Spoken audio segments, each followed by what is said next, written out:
July 17, 2023, 50 pilot whales stranded themselves on a beach in northwest Scotland. British divers Marine Life Rescue reported the next day of the incident, saying that the whole pod died shortly after the act, and only 15 of them were alive when they reached them. It brings up the question, why did this happen? The straight up answer is that the whole pod was stranded by the tides going down. Another hypothesis was that because pilot whales are very social animals, if one is in danger, then the whole pod will come to rescue. They might be trying to rescue one stranded whale, but why would the whole pod go for it at once? Does that make sense? We are going to dig into how do animals react to our damages to their lives. Let's take orcas as an example. Something odd has been going on since 2020. Near the Portugal and Spain coast of the Atlantic Ocean, there has been attacking ships more than often. The attacks also spread. In the 3 years, there has been more than 500 reported attacks. What is more strange is that the orcas seem to only be biting off the rudders. After they do such a strange act, they immediately leave. They never go for humans or any other object on boats, only the rudders.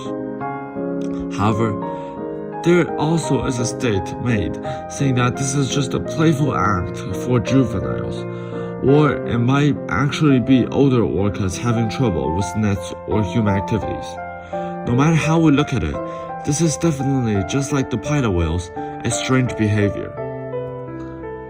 We're all acting like animals never saved our lives, or tried to cooperate with us.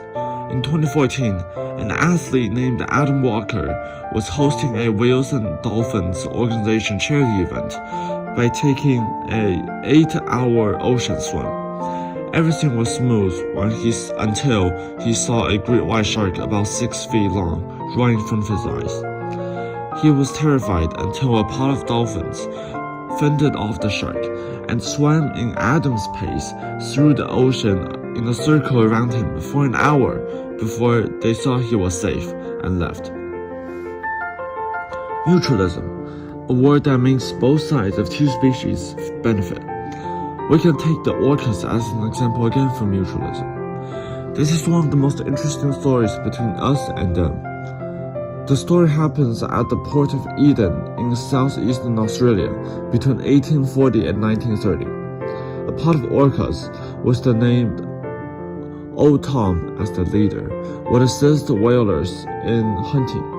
First, after baleen whales are spotted, they will drag them into the bay, while Old Tom will go alert the humans that the bait is ready.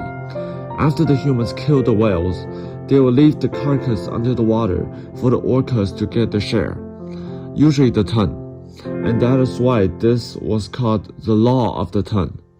The story ended by one time the whalers did not leave the carcass because of an upcoming storm, so they dragged the carcass to shore. Old Tom didn't attack the ship, but tugged on the ropes for food.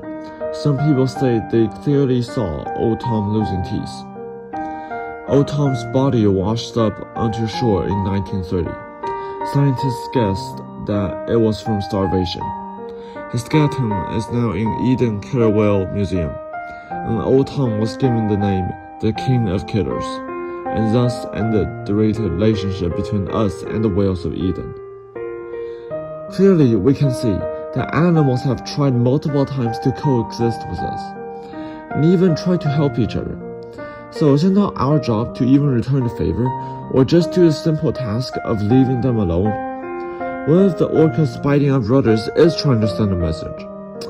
All in all, animals are also life, just like ours, and we should bring ourselves to them and use actions as a form of apology.